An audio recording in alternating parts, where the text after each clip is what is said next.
Hello everyone, mga kapwa ko Hagreser. So ito na naman ang pinagpalang araw para sa atin lahat. Ngayon, may na-receive tayong isang katanungan galing doon sa unang mga post natin. Associates po ng PDS. So ano ulit yung PDS?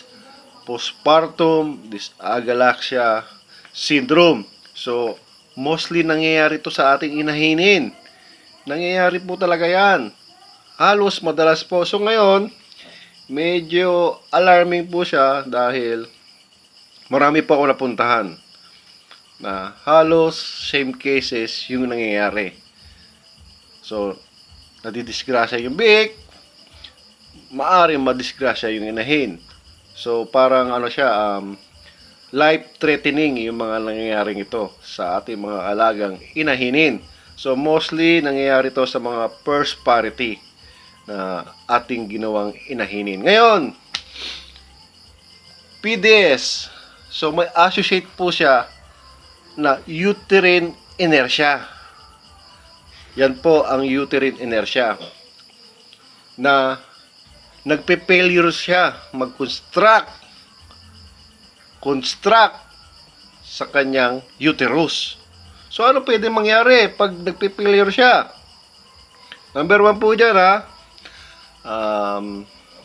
yung normal strength niya, hindi niya kayang maibigay. Kumbaga, mahina siyang umire. Hindi niya maalabas yung biik. So, meaningful, ang mangyayari sa biik, maaring mamatay, malunod sa loob. Ano mangyayari? Magiging stillbirth siya. Mataas ang mahaba ang duration o interval. Yan. Uterine inertia. Failure to construct in uterus. So, may possibility pang mangyari ang isa pang associate ni uterine inertia. Ano po yun? Ito po yung postpartum hemorrhage. So, life-threatening din to Ito po yung pagkatapos niyang umanak, may severe blooding sa kanyang puwerta. So, severe blooding po severe blooding sa kanyang puwerta. Ito po yung associate ni uterine inertia. So, life-threatening po yun yung postpartum hemorrhage. So, severe blooding. So, marami pong faktor na pwede mangyari sa ating mga alaga. Paano natin makukontrol yan? Paano natin mapiprevent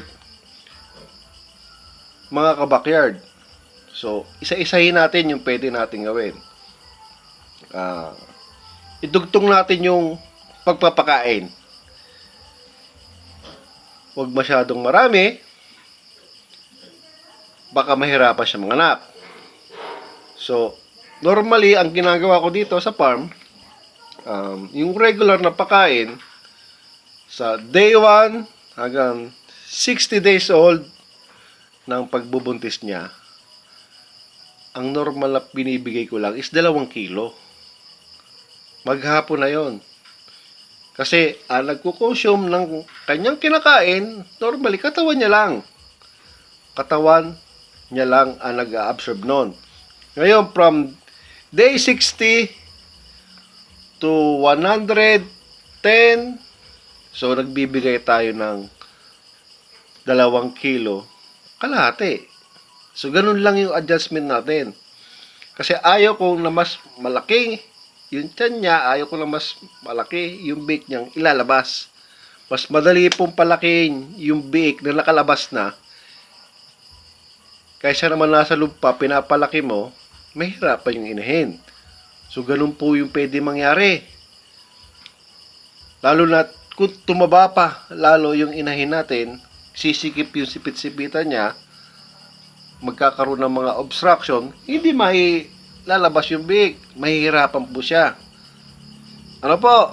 So, ganun lang po yung mga diskarte natin dito. Ngayon, hindi ko na po ganong habaan yung video sa pinag-uusapan natin ngayon. So, pwede natin siyang i-treatment. Dalawa lang po yung pwede nating ibigay sa kanya. Oxytocin, para matulungan pa siya. At DCM, para wag magkaroon ng calcium imbalance. Yan po yung prevention natin sa mga uterine inertia at postpartum hemorrhage. Ano po mga kagmates? So, kung may katanungan po kayo, i-follow, i-share nyo lang ang aking mga video. So, ang focus po natin is to enlighten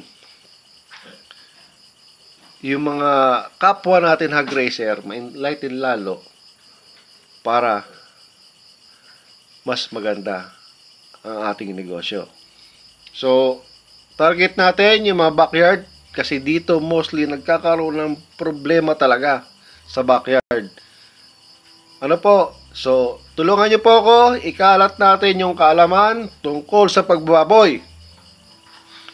Dahil si Paiteban po ang kagapay ninyo. Siyempre, dito sa baboyan, Paiteban. Happy farming po lahat.